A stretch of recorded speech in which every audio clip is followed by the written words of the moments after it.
40%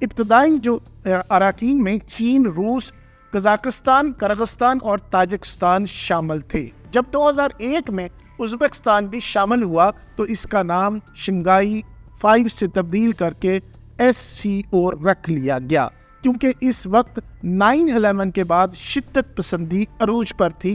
اس کے علاوہ افغانستان میں دہشت گردی کے خلاف امریکہ کی جنگ کے آغاز بھی ہو چکا تھا، اس لیے ابتدا میں اس تنظیم کا مقصد شدت پسندی کی خاتمہ اور خطے کو دہشت گردی سے پاک کرنا تھا۔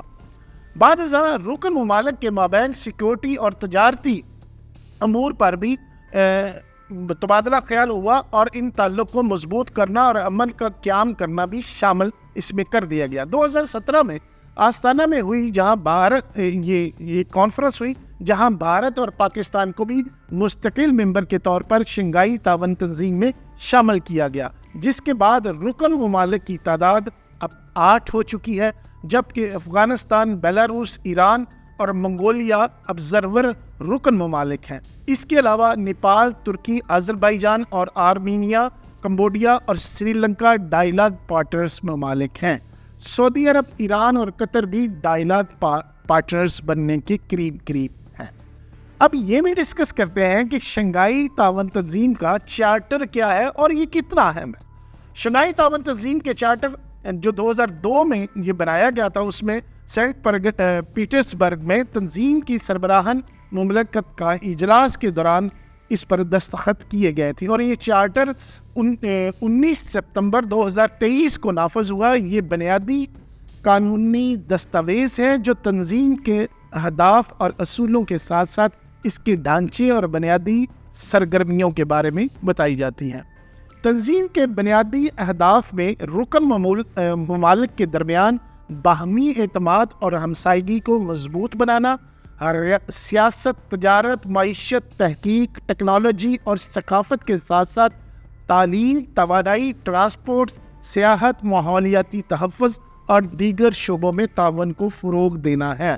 اس کے علاوہ خطے میں امن، سلامتی اور استحکام کو یقینی بنانے کے لیے مشترکہ کوششیں کرنا اور جمہوری، منصفانہ اور نئے بین الاقوامی سیاسی اور معاشی نظام کے قیام کی طرف پیش قدمی کرنا ہے۔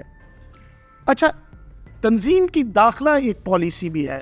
اس کا مقصد ہے باہمی اعتماد، مفاد، مساوات، مشاورت، ثقافتی تنوع کا احترام اور مشترکہ ترقی کی خواہش پر مبنی ہے، جس میں کسی تیسرے ملک کو نشانہ نہ بنانا اور اس کی حدود و سالمیت کا احترام ایک اہم جزو ہے۔ کیا عالمی ایک سوال اور بھی ہمارے ذہن میں پیدا ہوتا ہے کہ کیا عالمی تنازعات میں، جیسے اسرائیل اور ایران کا تنازع، اس میں یہ کوئی تنظیم کردار اپنا ادا کر سکتی ہے، اس معاملے کو سیٹل کر سکتی ہے؟ SCO کا اجلاس ایسے وقت ہو رہا ہے جب عالمی سطح پر کئی تنازعات کی زد میں ہیں۔ ان میں بڑے ممالک اس تنظیم کا حصہ بھی ہیں جو براہ راست یا بلا واسطہ ان عالمی تنازعات میں شامل ہیں، جیسے کہ روس اور ایران۔ SCO کے اجلاس کی اس ٹائمنگ کی وجہ سے اسے ایک خاصا اہم سمجھا جا رہا ہے اور اسے ایک بڑے سٹیج کے طور پر دیکھا جا رہا ہے۔ اس تنظیم کے بڑے ممالک میں سے روس اور ایران کی سفارتکاری سخت اور بعض اوقات اشتعال انگیزی پر مائل ہوتی ہے، لیکن چین اپنی سفارتکاری میں بہت معتدل ہے۔ چینی سفارتکاری میں اشتعال انگیزی کا عنصر نہیں اور سفارتی طریقے سے تناؤ کو کم کرتے رہتے ہیں۔ اس لیے چین جیسے ممالک کی موجودگی اور پھر انڈیا، جس کے مغرب اور اسرائیل کے ساتھ اچھے تعلقات ہیں، ایران کے معاملے پر سخت بیانات نہیں دیں گے۔ دنیا میں جاری جنگیں ایک طرف، لیکن کیا یہ اجلاس انڈیا اور پاکستان کے درمیان جمی برف پگھلا سکتا ہے؟ یہ بھی ایک اہم سوال ہے، جس کا جواب یہ ہے کہ دونوں طرف سے یہ کہا گیا ہے ابھی صرف اس اجلاس کے ایجنڈے پر بات ہوگی، اس کے علاوہ دو طرفہ تعلقات پر الگ سے کوئی میٹنگ نہیں ہوگی۔